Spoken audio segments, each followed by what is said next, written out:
जी नमस्ते मित्रों, मैं आपका जयवीर और आज मैं आपको ऐसे वैदिक विद्वान से परिचय कराऊंगा जो हमारा लक्ष्य है, जो हमारा उद्देश्य है, आप सभी तक उस वैदिक ज्ञान को ले प्रचार प्रसार करने का, आप सभी तक वैदिक साहित्य को प्रदान करने का, आप सभी तक महर्षि देव दयानंद के द्वारा जो शिक्षा का जो ज्ञान है, जो शिक्षा का ज्ञान रूपी जो अमृत है वो आप तक पहुंचे। गुरुकुल शिक्षा पद्धति में जो प्रचार प्रसार हो रहा है, जो जिस उद्देश्य के साथ काम हो रहा है, ऐसे ऋषि के कार्य में जो अनेक ऋषि लगे हुए हैं, ऋषि के रूप में ऐसे अनेक विद्वान जो लगे हुए हैं, उसी श्रृंखला में आज मैं आप सभी का परमार्थ पथ में स्वागत करता हूं और मैं आपको परिचय कराता हूं डॉक्टर वीरपाल विद्यालंकार जी से। डॉक्टर वीरपाल विद्यालंकार जी, आपका हमारे परमार्थ पथ पर बहुत स्वागत है। नमस्ते। संक्षेप में गुरु जी का परिचय दूं, आप डॉक्टर वीरपाल विद्यालंकार जी हैं, पूर्व प्राचार्य एवं मेजर, अंतरराष्ट्रीय वैदिक प्रवक्ता है और वेदों पर गहरा आपका अध्ययन, गहरा चिंतन और समाज को नित्य देते रहते हैं। अभी आप एक गुरुकुलों की श्रृंखला शुरू आप कर रहे हैं। आप सोचिए, गुरुकुल स्टार्ट नहीं कर रहे हैं, गुरुकुलों की श्रृंखला। तो गुरुकुलों की श्रृंखला किस उद्देश्य से गुरुजी कर रहे हैं? क्या आपका मिशन है, क्या विजन है और क्या आपकी सोच है? समाज को किस तरीके से इस युवा के अंदर जो महर्षि दयानंद के अनुसार किस प्रकार की उसमें दृढ़ता हो, किस प्रकार का ओज और तेज हो, किस प्रकार का ज्ञान हो, किस प्रकार का उनका जीवन हो, उस भारत का जीवन किस प्रकार का हो। क्योंकि जब युवाओं का जो चित्त होता है, चिंतन होता है, युवाओं की दिशा और दशा होती है, उसी प्रकार देश की दशा होती है। तो आचार्य जी, आपका स्वागत है। नमस्ते जी, हम आपसे कहना चाहेंगे, हमने अभी जो हमारा परमार्थ पथ है उसमें हम आपका स्वागत करते हैं। हमने महर्षि देव दयानंद जी की 200वीं जन्म जयंती के अवसर पर 200 आर्य श्रेष्ठ विद्वानों की संवाद श्रृंखला शुरू की है। बहुत अच्छे। इसके माध्यम से हम समाज को एक सही रूप में आर्य समाज किस प्रकार से, आर्य समाज का अर्थ क्या है और आर्य समाज का उद्देश्य क्या है। आर्य समाज में जो ऐसे विद्वान हैं जो सहज रूप से सुनने को नहीं मिल पाते हैं, समाज को सही बात, जो सहज रूप से उनको ज्ञान श्रवण करने के लिए नहीं मिल पाता है, तो उसके लिए ये मंच हमने बनाया है। इसके लिए हम आपका स्वागत करते हैं। और आचार्य जी, आपने इतना बड़ा काम किया है, आप देख रहे होंगे। आचार्य जी को एक बार दिखाइए। मैं हमारे राहुल जी से कहूंगा कि देखिए, वेद भगवान दोनों तरफ आपको बीच में लिए विराजमान है।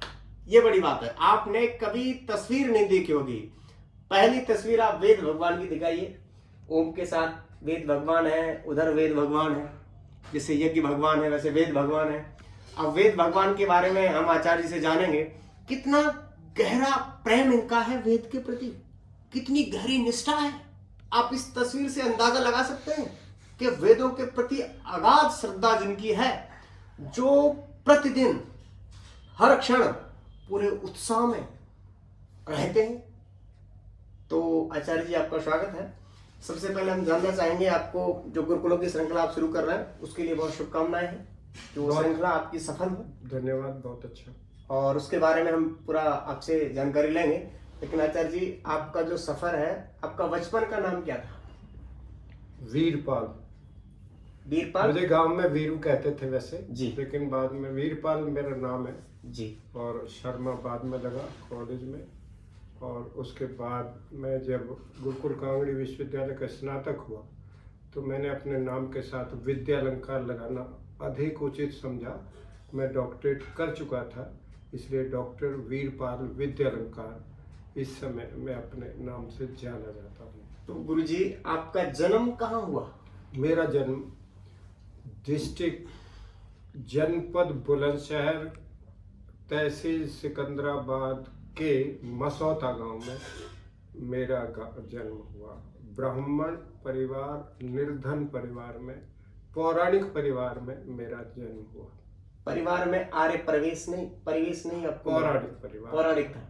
मेरे गांव में भी कोई आर्य समाज को नहीं जानता था। डॉक्टर साहब, आपका जो प्रारंभिक शिक्षा आपकी हुई वो कहाँ से शुरू हुई? प्रारंभिक शिक्षा मेरी सिकंदराबाद से ही शुरू हुई कौन सा और स्कूल? 9th की परीक्षा दे रहा था मैं MS इंटर कॉलेज से। तभी मुझे आर्य जगत के शास्त्रार्थ महारथी अमर स्वामी जी, मुझे आर्य समाज सिकंदराबाद के वार्षिकोत्सव में उनके दर्शन हुए, उनका सेवा की मैंने। 4 बजे उठने की आदत मुझे प्रारंभ से ही है। बहुत ही अधिक एक्टिव रहा हूँ मैं शुरू से ही, प्रखर भी रहा हूँ। एक्टिवता तो आज भी नजर आ रही है हाँ, वो तो कि इस फिर उम्र में भी आप तनाव मुक्त उन्हीं और उत्साह में युक्त रहते हैं। उन्हीं आचार्यों की कृपा है, जो कि योग के पथ पर मैं, आप परमार्थ पथ पर चल रहे हैं अरे और मैं योग के पथ पर चलकर मैंने बहुत अधिक प्रतियोगिताएं जीती हैं, इसमें कोई दो राय नहीं है। स्वामी जी ने मुझे कहा था कि 9th के बाद तुम हापुड़ आ जाओ। हापुड़ में कौन से स्वामी जी थे? अमर स्वामी जी, शास्त्रार्थ आज है? महारथी। आज वो नहीं है, वही मेरे गुरु थे और मेरे गुरु भाई थे ठाकुर विक्रम सिंह, अरे! जो आजकल ख्याति प्राप्त कर रहे हैं, जिन्होंने 11 करोड़ रुपया आर्य जगत में विद्वानों, उपदेशकों, भजनोपदेशकों और जिन्होंने भी आर्य समाज की जिस रूप में सेवा की है, उन्होंने उनको पुरस्कृत किया है। यहाँ तक कि प्रकाशन आर्य समाज का जिन्होंने किया है, उनको भी पुरस्कृत किया है। तो आचार्य जी, आप जब बचपन में गुरुकुल में, कब तक गुरुकुल में शिक्षा, गुरुकुल से परिचय आपका कब हुआ? मेरा हाई स्कूल मैंने गाजियाबाद से किया, उसके बाद गुरुकुल कांगड़ी विश्वविद्यालय में चला गया, जिसका विद्या विनोद परीक्षा है। प्रथम वर्ष में गया और सबसे बड़ी बात ये रही कि प्रथम वर्ष में जाते ही मैंने ज्वालापुर महाविद्यालय की सबसे पहली बड़ी डिबेट विजय की। मैं जीता और उसमें डॉक्टर रघुवीर वेदालंकार, डॉक्टर वेद सुमन वेदालंकार और डॉक्टर सूर्य प्रकाश विद्यालंकार जैसे धुरंधर थे। और ज्वालापुर महाविद्यालय के पोस्ट ग्रेजुएट लोग थे। मैं 11वीं में ही था, हाई स्कूल पास करके गया था, लेकिन मैंने पहली डिबेट विजय की जी। चारों तरफ धुंध भी बज गई और मेरा नाम हो गया। उसके बाद मुझसे मुकाबले में कोई भी नहीं जीता, बल्कि ऐसे उस समय ख्याति प्राप्त थे धर्मवीर चोटीवाला। वो संस्कृत के भी विद्वान थे, आयुर्वेद में चले गए थे, लेकिन संस्कृत भाषण प्रतियोगिता में उनको भी परास्त किया था मैंने। अरे क्या हिंदी में मेरा कोई मुकाबला नहीं कर पाया। बाद में वो परोपकारिणी सभा के प्रधान बने, मैं उनका सम्मान करता हूँ, क्योंकि वो आचार्य थे गुरुकुल झज्जर के। मैं तो हाई स्कूल पास था, संस्कृत में मेरा उनका कोई मुकाबला नहीं। नहीं था। आचार्य जी, तो आज भी आपको देखने को मिलता है, जब आपको सुनते हैं मंच, हाँ। बड़े बड़े मंचों से, तो मैं- पता लगता है कि आपका बचपन किस प्रकार का रहा नहीं, होगा, उसके बाद आपकी जवानी मैं- किस प्रकार की रही होगी। हाँ, DAV बचपन कॉलेज। में, विद्यार्थी काल में आप किन किन गतिविधियों में ज्यादा रुचि रखते थे? विद्यार्थी काल में जहाँ मैं यूनिवर्सिटी डिबेटर रहा, कोई भी डिबेट ऐसी नहीं हुई जहाँ जो मैंने जीती ना हो। और DAV कॉलेज देहरादून में एक बहुत बड़ी डिबेट जीती थी महात्मा गांधी के ऊपर, और उसके बाद मैं जीतता ही चला गया। 12 साल तक कन्या गुरुकुल देहरादून की लड़कियों को 12 साल के बाद कोई हराने वाला था तो मैं था। अरे वाह। और मेरे साथ थे जो प्रोफेसर जगदीश विद्यालंकार है, डॉक्टर जगदीश विद्यालंकार, जो बाद में लाइब्रेरी के प्रोफेसर बने, वो मेरे से द्वितीय थे और आई वाज फर्स्ट। क्या बात है। और उस वेदों समय के प्रति आचार्य जी आपकी किस प्रकार, कैसे वेदों एकदम से के श्रद्धा, प्रति- इतनी अगाध श्रद्धा वेदों हुई, के प्रति कैसे जब आपका मैं- टर्न आर्य समाज के प्रति आया? क्योंकि आपने बताया कि बचपन में आपका जो घर का जो परिवेश था वो पौराणिक आर्य नहीं था, पौराणिक था। तो आर्य परिवेश के प्रति आपके हृदय में किस प्रकार से प्रेरणा आई, कैसे इससे इतनी एक गंभीरता और मजबूती के साथ आप जुड़े? क्योंकि आपके चित्र को देख के लग रहा है दोनों तरफ वेद भगवान विराजमान आपके हैं। जी, वैसे तो आर्य समाज वेद को ही लेकर चला, महर्षि दयानंद सरस्वती वेद को ही लेकर चले, और वेद वाणी अमर वाणी है, परमात्मा की वाणी है, सृष्टि के प्रारंभ में पैदा होने वाली वाणी है। 4 ऋषियों में परमात्मा ने मानव उत्थान के लिए इसी के साथ हम जिस चाहेंगे वेद कि का- आप वेद का एक संक्षिप्त परिचय भी देते चलें। वेद का ज्ञान दिया 4 ऋषियों के हृदयों में मानव मात्र के कल्याण के लिए, और यही ज्ञान है सारी दुनिया के लिए है, यही विज्ञान है सारी दुनिया के लिए। और यही एक ऐसा पथ है जिस पर चलकर मानव अपनी सफलता के सोपानों के द्वारा निश्चित रूप से सफल सफर से मुखर होकर शिखर पर पहुंच सकता है। ये महर्षि दयानंद का एक ही पथ था, वेद पथ, और एक ही मान्यता थी, एक परमात्मा, और एक ही चीज थी दुनिया में, एक इंसान, और एक ही चीज है, एक प्रकृति। तीन सत्य हैं दुनिया में, सनातन है, ईश्वर, जीव और प्रकृति, आत्मा, परमात्मा और प्रकृति। परमात्मा ने सृष्टि को आत्मा के लिए बनाया, मनुष्य के लिए बनाया, और उसमें असंख्य प्राणी पैदा किए जो भोग योनि में है। केवल कर्म और भोग योनि केवल इंसान की है, उसी के लिए वेद है। वेद का ज्ञान परमात्मा ने केवल इंसान के लिए दिया, और इंसान की योनि में आकर ही व्यक्ति अन्य योनियों में अपनी गलतियों से चला जाता है, और अगर कोई गलती न करे तो मोक्ष को प्राप्त हो जाता है। महर्षि दयानंद सरस्वती ने मानव को ऐसे ही वेद के पथ पर डालने के बाद उसको जीवन में सफलता का रास्ता। डॉक्टर साहब, आपने बड़ी अच्छी बात बताई, लेकिन इसी चर्चा के साथ जैसे महर्षि देव दयानंद जी ने एक नारा दिया, बैक टू वेदास, बहुत अच्छी, वेदों की ओर और लौटो। तो हम इसी चर्चा के साथ में हम चाहेंगे कि हम वेदों की ओर लौटें। बिल्कुल। और हम अपने दर्शकों को ये वेदों की ओर लौट करके उनका एक संक्षिप्त परिचय हम आपसे जानना चाहेंगे चारों वेदों का। वेद चार है, ऋग्वेद। अभी हमारे आपके जो दाएं बाएं जो रखे हैं, ये कौन कौन से वेद हैं? चारों हैं। इनमें चारों वेद हैं? इनमें चारों वेद हैं जी। और सबसे बड़ी बात है वेद भगवान की, कि अगर वेद भगवान लोग अपने घरों में रख लें और बिल्कुल सामने रखें तो आते ही व्यक्ति की दृष्टि वेद भगवान पर पड़ेगी। ओहो। और वेद भगवान जब दिमाग में आएगा, भगवान और वेद, चूंकि भगवान की वाणी है वेद, और वेद भगवान साक्षात सामने है पुस्तक में, पुस्तकाकार में, और चारों वेद हैं इसमें, जो हैदराबाद में छपे और ये बटे। वानप्रस्थ आश्रम में मेरी अपील में 5 वेद भगवान, 50 वेद भगवान एक साथ लोगों ने खरीद लिए मेरे प्रवचन से पहले। 300 लगभग वेद भगवान मैं घरों में पहुंचा चुका हूं, लेकिन अब तक हजारों घरों में वेद भगवान पहुंच चुका है। 40 लाख रुपए खर्च करके उन्होंने छपवाया। वेद का प्रचार होना बहुत आवश्यक है अगर मानव का उत्थान है।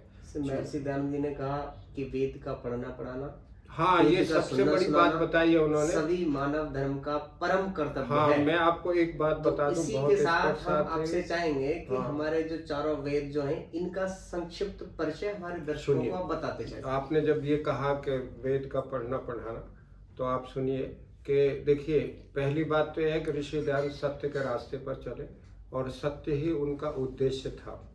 और सत्य क्या क्या चीज है, सत्य ये उन्होंने उजागर किया, और इसीलिए सत्यार्थ प्रकाश लिखा। जहाँ जहाँ सत्य है उसका अर्थ का प्रकाश किया। सत्यार्थ प्रकाश में सब सत्य उन्होंने निकाल कर लोगों के सामने परोस कर रख दिया है सत्यार्थ प्रकाश के माध्यम से। दूसरी बात यह है कि देखिए, आर्य समाज के 10 नियम लिखे, और उसमें देखिए सब सत्य विद्या। कौन कौन से नियम है वो 10? ध्यान दीजिए, सब सत्य विद्या और जो पदार्थ विद्या से जाने जाते हैं उन सब का आदि मूल परमेश्वर है। यानी परमेश्वर मूल है, आदि, सबसे पहला अगर कोई है तो वो परमात्मा है, और उसके बाद जो कुछ परमात्मा ने पैदा किया उसका आदि मूल परमात्मा है। और याद रखिए, आदि मूल परमात्मा का ज्ञान किसको हुआ? मूल शंकर को हुआ।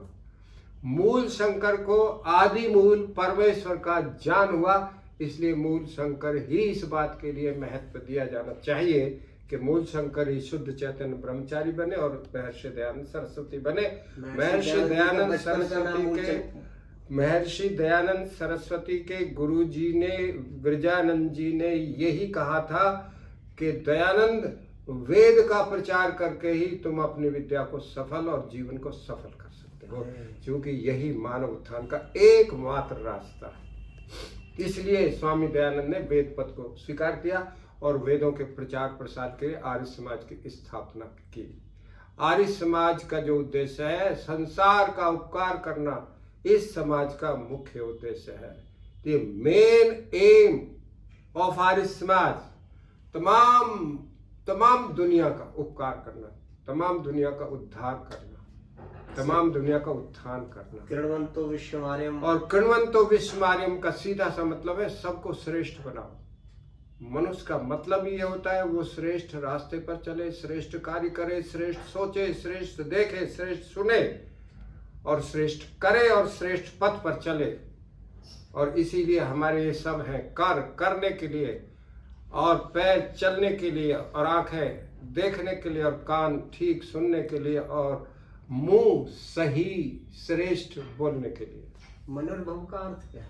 मनोर्भव, मनुष्य के आकार में व्यक्ति पैदा हो जाता है, लेकिन मनुष्य बनना आसान नहीं है।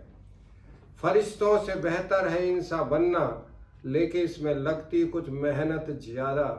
इंसान बनना आसान नहीं है।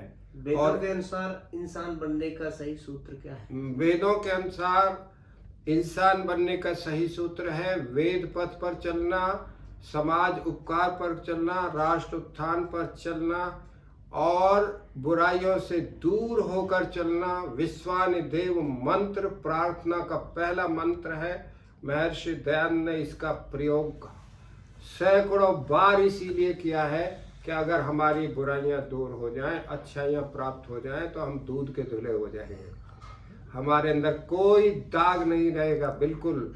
और जिस दिन मानव धरती पर दूध का धुलाव हो जाएगा, पृथ्वी स्वर्ग बन जाएगी। मर्यादा पुरुषोत्तम राम इसी बात के लिए पैदा हुए हैं। मैं नहीं यहाँ संदेश स्वर्ग का लाया, किंतु भूखों ही स्वर्ग बनाने आया। मर्यादा पुरुषोत्तम योगेश्वर कृष्ण, जिनके बारे में महर्षि दयानंद सरस्वती लिखते हैं कि उनका जीवन आप्त पुरुषों का सा था। आप्त पुरुष कहते हैं जिसके मुख से निकला हुआ प्रत्येक वाक्य प्रमाण होता है, उसमें कोई डाउट नहीं होता, डेफिनेट होता है। इसलिए योगेश्वर कृष्ण का भी सम्मान महर्षि दयानंद किया, मर्यादा पुरुषोत्तम राम का भी सम्मान उन्होंने किया। और ये वेदों के विद्वान थे। वेदों का विद्वान दुर्योधन भी था लेकिन दुष्ट था। वेदों का विद्वान रावण भी था, गलती कर गया।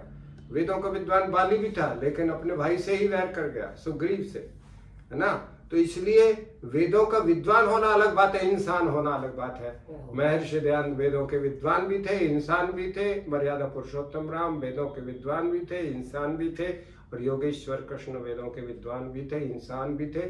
तमाम दुनिया के महापुरुषों का सम्मान करते हुए महर्षि दयानंद वेद पर चलने के लिए लोगों को प्रेरित किया है। मनुष्य के गुण क्या है वेद के अनुसार? मनुष्य के गुण है जो मानवता से भरपूर है, जो मानवता के रास्ते पर चलता हुआ तमाम संसार के प्राणियों के सुख के लिए काम करता है। सुखी बसे संसार सब, दुखिया रहे न कोई। किसी भी प्रकार के दुर्व्यसनों को अपने रास्ते में नहीं आने देना चाहते। जो आदमी युक्ताहार विहार से युक्त चेष्टस्य कर्मसु, जो आहार विहार जिसका युक्त है, जिसकी सारी चेष्टाएं, सारी क्रियाएं, सारे क्रियाकलाप जिसके युक्त है, बुद्धि पूर्वक है, बुद्धि पूर्वा ही वेदे, बुद्धि पूर्वक कार्य करने के साथ ही व्यक्ति जीवन में सफलता प्राप्त कर सकता है। एक मंत्र तो पूरा बुद्धि का, याम मेधाम देवगणा पितरस्य उपासते। जिस बुद्धि को देवगण पूर्वजों ने उपासना करने के बाद हे परमात्मा सफलता प्राप्त की थी, उसी बुद्धि से मुझे बुद्धिमान बना दे ताकि मैं भी दुनिया में सफलता प्राप्त कर सकूं। इससे बढ़कर मानवता का कोई पथ नहीं हो सकता। महर्षि दयानंद सरस्वती ने वेद पथ के माध्यम से मानवता का रास्ता दिया था, मनुष्यता का दिया था।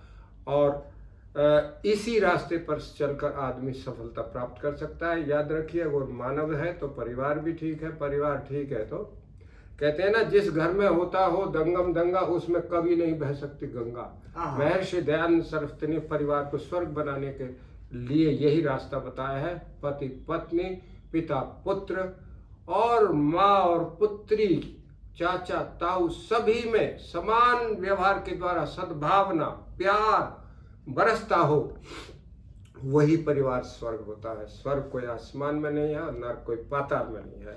जिस घर में दंगा होता है, जिस घर में वैमनस्य होता है, जिस घर में जलन होती है, ईर्ष्या होती है, द्वेष होता है, वही घर नर्क बन जाता है। जिसमें प्यार का संसार होता है, उसका उद्धार हो जाता है। आदरणीय डॉक्टर साहब, आपने कहा कि परिवार की बात जो कही, तो परिवार में अगर दंगा फसाद है, आपस में मतभेद है, एक दूसरे को देखना लोग पसंद नहीं करते हैं, तो ऐसे परिवार के लिए आप क्या संदेश देंगे? क्या सूत्र आपका है, क्या उपदेश है? बिल्कुल। देखिए, पहले तो व्यक्ति की सफलता होती है, उसके बाद परिवार की सफलता होती है। क्योंकि व्यक्ति रहता कहाँ? परिवार में। और परिवार में शांति नहीं है तो व्यक्ति फिर बाहर जाएगा तो अशांत जाएगा। और जब परिवार बिगड़ जाएंगे, समाज बिगड़ जाएगा, समाज बिगड़ जाएगा तो राष्ट्र बिगड़ जाएगा, और राष्ट्र बिगड़ जाए तो विश्व बिगड़ जाएगा। कहीं यूक्रेन होगा, कहीं रसिया होगा, कहीं गाजा पट्टी होगा, और कहीं इजराइल होगा जी। तो इसलिए तमाम दुनिया में अशांति इसलिए फैलती है कि लोग सही नहीं है, सही रास्ते पर नहीं है, विवाद के रास्ते पर है, झगड़े के रास्ते पर है, द्वेष के रास्ते पर है, असमानता के रास्ते पर है। महर्षि दयानंद सरस्वती ने तो वो कल्पना की है, सुखी बसे संसार सब दुखिया रहे न कोई, कृणंतो विश्व मान्यम, यहाँ भी विश्व है, यहाँ भी विश्व है, और वसुधैव कुटुंबकम, और तमाम दुनिया जो है, तमाम वसुधा के लोग परिवार हैं। परिवार का, संसार ही उद्धार का एक रास्ता है। महर्षि दयानंद सरस्वती ने इसको बताया। महर्षि दयानंद सरस्वती द्वारा जो उन्होंने आर्य समाज की स्थापना की, उसके 10 नियम बताए, उनमें से आप उनकी चर्चा करना? हाँ, नहीं, मैं चाह रहा था कि भाई 10 नियमों में ये आपको बता रहा था कि सब सत्य विद्या 1, ईश्वर सच्चिदानंद सत्य 2, और सत्य कहाँ है? वेद सब सत्य विद्या को, ये मैं आपको बताना चाह रहा था कि अगर सत्य कहाँ खोजोगे, जब 2 नियम आ गए ईश्वर के, तो कह लेंगे सत्य कहाँ खोजोगे? वेद सब सत्य विद्याओं का पुस्तक है। इसे अब वेद सब सत्य विद्याओं का पुस्तक है तो वेद का पढ़ना, पढ़ाना और सुनना, सुनाना सब आर्यों का परम धर्म है। और आर्य कौन है? जो श्रेष्ठ है, जो इंसान है, जो महान बनना चाहता है, जो समाज का उपकार करना चाहता है, राष्ट्र का उद्धार करना चाहता है, उसे वेद पढ़ने जरूरी है। परम धर्म है, जरूरी नहीं, परम धर्म है। तो धर्म क्या है? वेदों का पढ़ना, पढ़ाना और सुनना, सुनाना परम धर्म है। पढ़ते हैं वेदों को? मैंने पढ़े हैं वेद, पढ़ता हूँ नहीं, पढ़े हैं। और मैं जब भी बोलता हूँ वेदों पर बोलता हूँ। और मेरा जो थीसिस रहा डॉक्टरेट का, वैदिक संहिताओं में दार्शनिक तत्व, इसको समझ लीजिए। इसका अर्थ होता है वेद में दर्शन। और जब मेरे थीसिस, जब मेरे सिनॉप्सिस पर मेरा इंटरव्यू लेने लखनऊ विश्वविद्यालय के डॉक्टर सत्यवीर सिंह जी आए थे, तो उन्होंने मुझे प्रश्न किया था कि आप वेद में दर्शन कैसे ढूंढेंगे? इस पर विवाद है थोड़ा।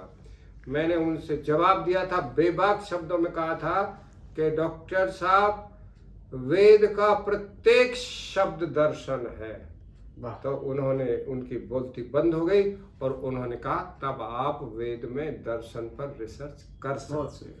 आचार्य जी, जैसे गायत्री मंत्र की बड़ी हम व्याख्या सुनते हैं, महिमा सुनते हैं, तो आप गायत्री मंत्र के विषय में क्या? गायत्री मंत्र की जो महिमा सुनते हैं, आपके अनुसार क्या उसका अर्थ मैं है? आपको एक और लोगों, हमारे दर्शकों को गायत्री मंत्र के माध्यम से क्या कुछ संदेश उपदेश देना चाहेंगे? क्या गायत्री मंत्र के जाप से किस प्रकार से उनका कल्याण हो सकता है? किस प्रकार से जीवन दिव्यता, पवित्रता की ओर अपना वो कर सकते हैं? आपने प्रोफेसर जयवीर जी ठीक बात कही है कि गायत्री मंत्र महत्वपूर्ण मंत्र है। और इसमें हमारे देश के घरों में बच्चों को गायत्री मंत्र याद किया कराया जाता है। और मैं एक प्रश्न करता हूँ कि ये बताओ कि गायत्री मंत्र जब सब जगह याद कराया जाता है तो गायत्री मंत्र की एक विशेषता बता दीजिए जी, है ना। तो लोग कुछ बता पाते और कुछ नहीं बता पाते। और एक ही स्पष्ट शब्दों में कहना चाहता हूँ कि गायत्री मंत्र में बुद्धि की प्रार्थना की गई है। कोई भी बुद्धू बनकर अपना जीवन यापन नहीं कर सकता। बुद्धिमान, महान, श्रेष्ठ, विद्वान इंसान ही भगवान का हो सकता है। और वो गायत्री मंत्र में प्रार्थना है। और ये भी मैंने आपको बताया, यम मेधाम देवगणा, इसमें सीधी बुद्धि की प्रार्थना है ना। लेकिन बुद्धि की प्रार्थना भू भुव स्व, वो परमात्मा कैसा है जिससे बुद्धि की प्रार्थना की गई है, वो हमारे समस्त दुखों को दूर करने वाला है, वो प्राण स्वरूप है, वो हमारे जीवन का आधार है। इन प्रार्थनाओं के साथ जब हम करते हैं कि उसने हमें बुद्धि दी है, धीमहि धारण करता, धारण करें हमें ऐसी बुद्धि को, और हम बुद्धिपूर्वक कार्य करते हुए मानवता के रास्ते पर चले। ये गायत्री मंत्र का संदेश है और इसी पर